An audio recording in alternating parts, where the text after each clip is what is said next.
Peppa Pig The Puppet. It had been raining for 3 days straight. The streets turned grey, the puddles deep. Peppa sat by the window, watching the raindrops slide down the glass. George was asleep, and the parents were busy. There was nothing to do. Everything felt quiet, too quiet. Maybe there's something interesting in the attic, Peppa said to herself, carefully climbing the creaky stairs. The attic was dusty. Cobwebs brushed her ears, cardboard boxes, old furniture, forgotten toys. She opened one box, soft animals, rag dolls, a broken plastic train, and something else. At the very bottom was a doll, made of grey fabric, with thick seams and rough stitching. The eyes, black buttons. The dress, red with a white collar, exactly like Peppa's own. But most of all, the face. It was nearly an exact copy of her own. Peppa flinched but took the doll into her hooves. It was strangely heavy. "Who are you?" she whispered. The doll didn't answer, but its button eyes seemed too focused. Peppa placed the doll in her room, sitting across from her. At first, she just played, but in the evening, she noticed, when she lifted her hoof, the doll's arm twitched upward. When she turned her head, the doll copied her. "Mummy, it moved!" "It's just your imagination, Peppa," Mummy Pig smiled. But that night, Peppa woke up and saw the doll by her bed, though she clearly remembered leaving it on the shelf. The doll sat on a chair by the window. Peppa walked closer, and the doll turned its head, silently, wordlessly. "Are you playing?" The doll didn't move. When Peppa lifted her hoof, it didn't react. But minutes later, she noticed her own hoof was trembling, and she hadn't meant to move it. In the mirror, her reflection lagged, a second or two behind. Peppa woke up. The room was darker than usual. The nightlight wasn't glowing. George slept soundly. She looked in the mirror and didn't recognize herself. Her fur looked grayer. Her ears drooped. Her dress askew. Peppa stood, but her legs didn't move quite right, as if something inside resisted. "Mummy?" she whispered, but no voice came out. Just a rasp. Downstairs, everything was normal. Mummy was making breakfast. Daddy was reading the paper. Peppa staggered to the table. "Good morning, doll," said Mummy Pig without looking up. "It's me," Peppa whispered. "It's really me." But no one listened. On the couch sat another Peppa, alive, real, with bright colors, clear eyes, and a gentle smile. "It's okay," she said. "It's my turn now. You rest." She stepped closer. "You promised," she said. "You found me once, then you forgot, but now you're with me again." Peppa tried to run. She locked herself in the closet, then in the bathroom. But her reflection never came back. It lived separately now, moved without her, looked straight into her eyes. Later, George found the doll on the floor.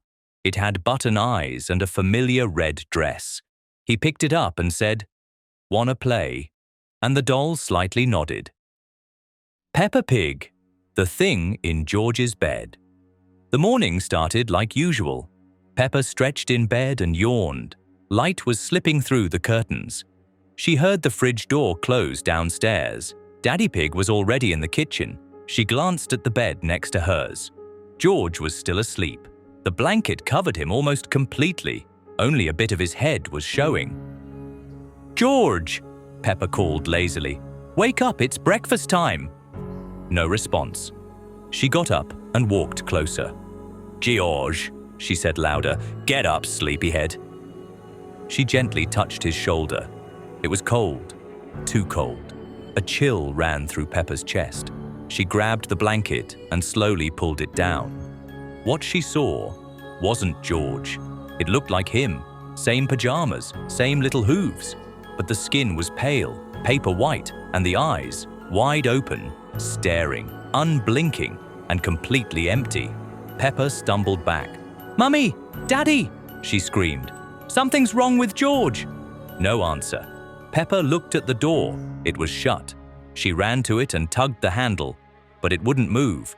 Behind her, a shuffle. Peppa turned around. The thing was sitting up. It looked at her. Same eyes, but now there was something else inside them. Awareness, intention. "I'm not George," it said. The voice was wrong, twisted, but close enough. "You remember me?" "No," Peppa whispered. "You're not him." "You left me," it said. "When we played hide and seek, that time, in the wardrobe. I waited a long time, a very long time."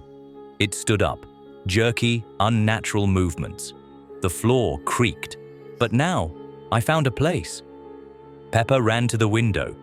It was sealed from the inside, with paper and tape. "Where's George?" she cried. "He hid too," the thing said. "But worse, he's inside me now." It took a step forward. "You'll stay with me, like before, forever." Peppa turned toward the bed. Something stuck out from under the pillow. A piece of paper. She grabbed it. It was a drawing. Her and George, standing side by side, holding hooves. But George was crossed out. And next to them was another figure, distorted, with a smile. On the back it said, "You will choose wrong, but he will stay." At that moment, the door handle turned. George walked in, the real one. He looked at Peppa, then at the creature, and whispered, "Go away, that's my bed." The thing turned to him. "You slept too long." They stared at each other. To George. Peppa didn't know which one to fear more. I don't know who's who," she whispered. The one who had just arrived looked at her and blinked. She grabbed his hoof. "Run!" They bolted from the room. Behind them, silence. But that night, as Peppa lay in bed, she heard a whisper through the wall. "You chose." But not the right one. Peppa Pig The Numbers. Peppa woke up early. George was still sleeping, gently snoring. She walked down to the kitchen, and then she saw it. Right in front of the door, on the floor, there was a white chalk number. 1. Neat, perfectly written. Peppa frowned. "George, did you do this?" she asked later.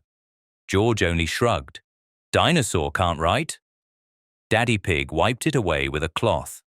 "Probably just some silly game," he said. The next morning, a new number, 2nd, same place. Again, neatly drawn in white chalk. This time, Mummy Pig seemed more puzzled. "That's strange. The door was locked all night. Who could have done this?" They erased the number, tried to forget, until the 3rd morning. 3. Now it was in the living room, closer to the stairs. Daddy Pig grew irritated. "If this is a prank, it's getting old." 4th, in the hallway. 5. On the stairs. The numbers were moving closer to Peppa's bedroom. 1 every night, always a little nearer. On the 6th day, Peppa woke in a cold sweat. Something felt wrong. She looked down. 6 was marked on the floor beside her bed, and next to it, a black smudge, like a hoofprint, but too large. The edges were cracked and jagged. Peppa showed it to her parents. Daddy Pig said nothing. Mummy Pig just cleaned everything and threw the chalk away. But it wasn't the chalk that mattered. That night, Peppa didn't sleep. She sat under her blanket and listened. Outside her room, a soft scraping sound, as if something was dragging across the floor. She clutched George. He slept peacefully, like nothing was wrong. In the morning, there was a new marking. On the wall, high up, almost near the ceiling, the number 7, and beneath it, scratched in jagged letters, "You're next." Her parents told her she was imagining things. "Try to relax, Peppa," said Daddy Pig. "It's just your imagination." But that night, it all got worse. She woke up and realized someone was standing by the door, a figure, tall, a shadow, barely visible. Peppa held her breath. It didn't move, but she heard whispers right in her ears, though it had no mouth. 1, 2, 3, 4, 5, 6, 7, Silence. Then, one step forward, into the room. Peppa pressed herself into the pillow. She wanted to scream, but couldn't. The air was thick, like trying to breathe in syrup. When she opened her eyes again, it was morning. No numbers, no shadow, but on the bathroom mirror, the number 8, and next to it, her hoofprint, only larger, and beneath it, "You're the last." Peppa Pig. The room upstairs. The morning started like any other. The Pig family was having breakfast in the kitchen. Daddy Pig was reading the newspaper, Mummy was pouring tea, George was kicking his legs under the table, chewing toast. But Peppa felt strange. Something in the house wasn't quite right. After breakfast, Peppa went upstairs to get a toy. As she passed the staircase, she stopped. Something had changed. Where the wall used to be above the stairs, there was now another staircase, narrow, old, wooden. She didn't remember it ever being there before. Dust, a faint draft, a flickering light bulb above. The stairs led up to a third floor, but their house never had a third floor. Peppa called out, "Mummy? Daddy?" No answer. George peeked from his room, then quickly shut the door. All day, Peppa tried to ask about the staircase, but her parents kept changing the subject. Daddy talked about the weather. Mummy suggested a walk. George said nothing. When Peppa tried to go up, Mummy gently stopped her and said, "Don't go up there, sweetie. There's nothing there." But that night, Peppa woke up. The house was dark, except for a faint glow coming from the stairs, a steady light from above, as if someone was holding a lantern, and then a sound. Creak, step, pause, and a voice, her voice, software familiar, repeating, "Peppa, Peppa." She got up and walked to the hallway. The staircase was still there, but now it looked fresh, like it had just been built. No dust, no cobwebs. The wood felt damp under her hooves. She started climbing, slow at first, then faster, step, creak, her breath. At the top, a door, old blackened wood, no handle.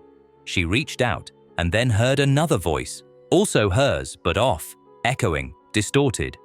"You wanted to remember," it whispered. "I've been waiting."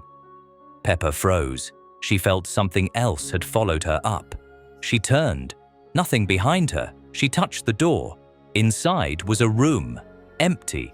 Grey floor, uneven walls, a mirror in the corner. But the mirror showed no reflection. She stepped in, and the door behind her was gone.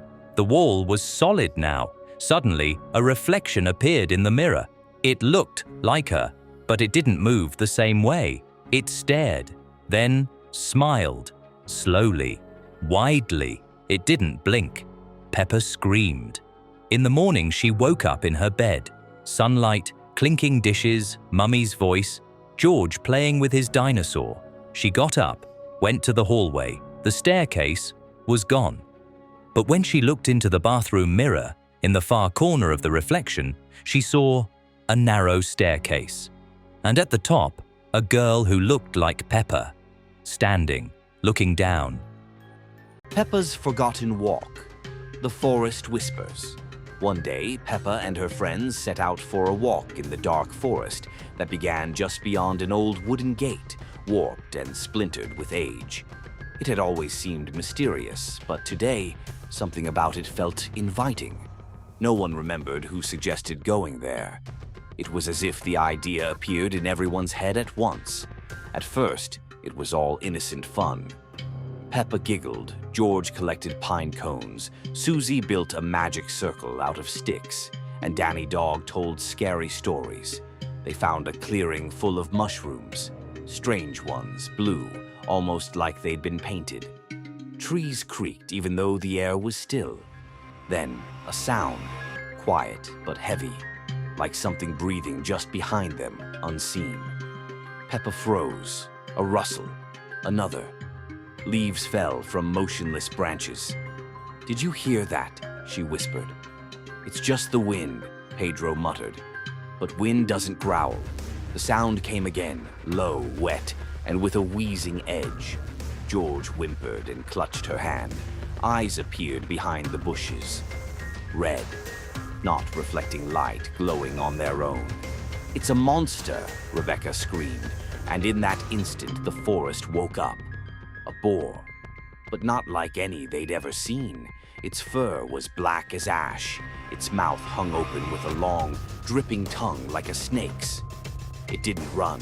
It tracked them, moving as if it already knew where they'd go. Peppa ran, hearing the screams of her friends. Someone fell, someone cried out, then silence.